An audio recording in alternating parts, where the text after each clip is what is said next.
आपल्या लेकराला, मी खूप कडवट बोलणार आहे, चालेल ना सगळ्यांना? 20 पैकी 18च मिळाले. आपल्या लेकराला 18 मिळाले त्याचं दुःख नसतं सर. या बायका इथं बाहेर घ्यायला येतात ना पोरांना, तुझ्याला किती मिळाले, तुझ्याला किती मिळाले, पटतं यांना. तिच्या मैत्रिणीच्या मुलाला किंवा मुलीला 20 पैकी 20 मिळालेले असतात, याचं दुःख जास्त असतं. म्हणून 3-4च मुद्दे सांगणार आहे, जास्त फापट पसारा सांगणार नाही आज. पण ते मुद्दे इथून जाताना हृदयात पुरून तुम्हाला घेऊन जायच्यात. पहिली आणि अत्यंत महत्वाची गोष्ट, आपल्या लेकराची तुलना जगातल्या दुसऱ्या कुठल्याच लेकराशी करायची नाही. ठामपणे ठरवून टाका आजपासून. किती महिला करायला तयार आहेत? जरा हात दाखवा मला. हा, व्हेरी गुड. तुम्ही म्हणाल का नाही करायची? आता आपलं ठरलंय, मी तुमचा आहे, तुम्ही माझे, आपण आपले आहोत. बोलू स्पष्ट थोडंसं. मी जर या ताईंना म्हटलं समोरच्या की ताई काय दिसताय तुम्ही, वजन वाढलंय, काय शोभत नाही तुम्हाला, 40-45च दिसायला लागला तुम्ही, ऐश्वर्या बघा कशी फिट आहे, दीपिका बघा, दीपिका 0 फिगर आहे, काय करेल रे तुमची मम्मी? अस्सल सुपेकरांच्या शिवाय दिल का नाही मला, तुझा मुडदा बसावला तुझा. आणि अजून लय जहाल असेल, काय म्हणेल ती? म्हणणार नाही, सरळ कानाखाली लावेल माझ्या. म्हणजे तुमची तुलना दीपिका बरोबर केली, ऐश्वर्या बरोबर केली, हे जाऊ द्यावं. तुमच्या नवऱ्याने आज संध्याकाळी म्हणावं, शेजारीने किती भारी दिसते.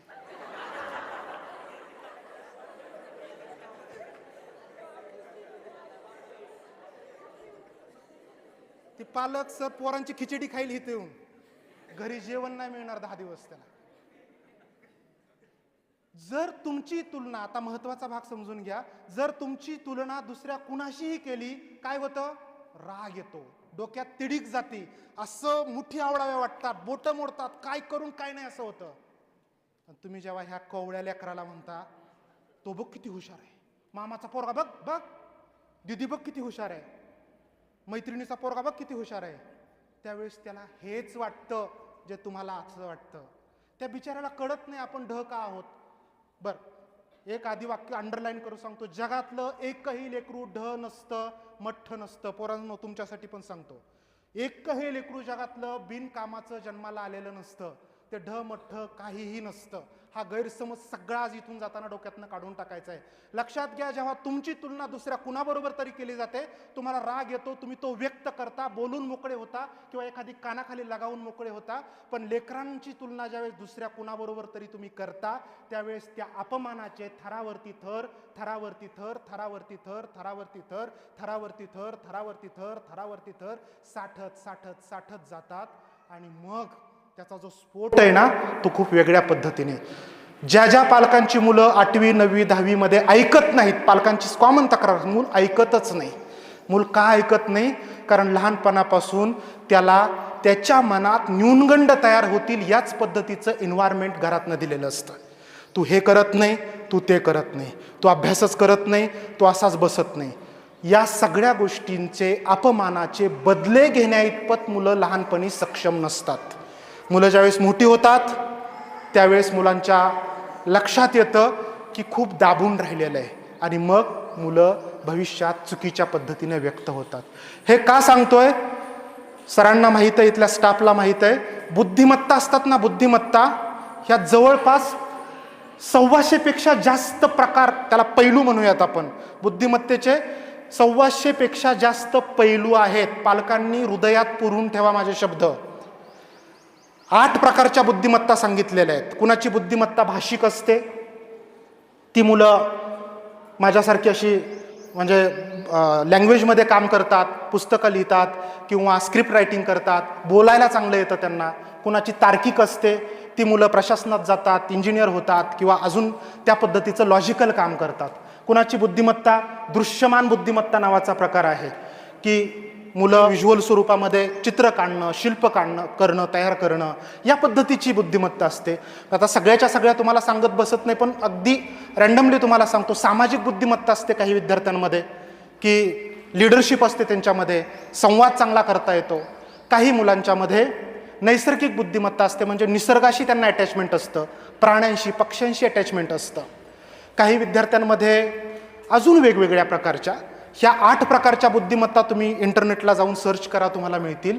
तुमच्या मुलांमध्ये ह्या 8 बुद्धिमत्ता प्लस बुद्धिमत्तेचे जवळपास 125 पेक्षा जास्त पैलू आहेत. ह्यातली कुठली ना कुठली बुद्धिमत्ता तुमच्या लेकरात आलेली असते. आणि सगळ्यात धक्कादायक गोष्ट सांगू, KG पासून PG पर्यंत संपूर्ण शिक्षण व्यवस्थेत फक्त 3 ते 4 प्रकारच्या बुद्धिमत्ता तुम्हाला मोजता येतात. म्हणजे तुमच्या मुलाला एखादं झेरॉक्स मशीन खोलून जोडता येतं, पण ते शाळेत नाही ना मोजता येत. म्हणून शाळेतले मार्क्स कमी आहेत म्हणून तुमचं मूल कधीच नालायक नसतं. खूप धाडसाने विधान करतोय. वर्गात मार्क्स कमी मिळाले म्हणून त्याचा अपमान करण्याऐवजी, ठीक आहे 20 पैकी 10 मिळाले ना, पुढच्या वेळेस 1 वाढव. त्या 1 वाढवण्यासाठी लेकराच्या मनात जे 1000 हत्तीचं बळ येतं, हा मोरल सपोर्ट, हा आत्मविश्वास देणं, हे खरं पालकत्व असतं. येतं लक्षात? Hello, yes no? काय ना, मला मर्यादा पडतायत, लेकरं आहेत ना समोर, नाहीतर लेकरं घरी गेल्यानंतर म्हणणार, आहा आता त्या बाबांनी सांगितलं आम्हाला, तुमच्यासाठी पण सांगणार आहे. पहिली गोष्ट सांगितली की आपल्या लेकराची तुलना जगात दुसऱ्या कुठल्याच लेकराशी होऊ शकत नाही. खलील जिब्रान नावाचा एक विचारवंत आहे, तो काय म्हणतो, तुमची लेकरं ही तुमची नसतात. काय स्टेटमेंट आहे त्याचं? तुमची लेकरं ही तुमची नसतातच. जीवनाला जगण्याची इच्छा होते म्हणून मुलं किंवा मुली जन्म घेतात. ती तुमच्याकडून जन्म घेतात, पण तुमच्यासाठी जन्म घेत नाहीत. तुम्ही त्यांना प्रेम देऊ शकता, पण तुमचे विचार कदापि कदापि लादू शकत नाही. लक्षात आलं हे? त्यामुळं आपली अपुरी राहिलेली स्वप्न पूर्ण करण्यासाठी लेकरांचा वापर आपल्याला करायचा नाही. का? प्रत्येक मूल वेगळं आहे. जन्मजात ते त्याचं टॅलेंट जन्माला घेऊन आलेलं आहे. तुम्हाला माहीत असेल तर अनुवंशिकतेनं येतं. आईच्या आधीच्या 10 पिढ्या, वडिलांच्या आधीच्या 10 पिढ्या, कुणाचे ना कुणाचे जीन्स त्याच्यात आलेले असतात. त्या बिचाऱ्याची त्यात काय दोष आहे की त्यांनी कुठली बुद्धिमत्ता घेऊन जन्माला यावं, त्याने आयुष्यात काय करावं, हे इनबिल्ट त्याचं फॉर्मॅट, त्याचं जे सॉफ्टवेअर बनलेलं आहे, त्याच्यात तुम्ही कोणत्याही प्रकारचा बदल करू शकत नाही. मग तुमच्या हातात काय आहे? जे जन्माला आलेलं आहे ते ह्या परिसरामध्ये, ह्या समाजामध्ये वाढवत असताना काही गोष्टी आपण पालक म्हणून करू शकतो. कोणत्या करायच्या?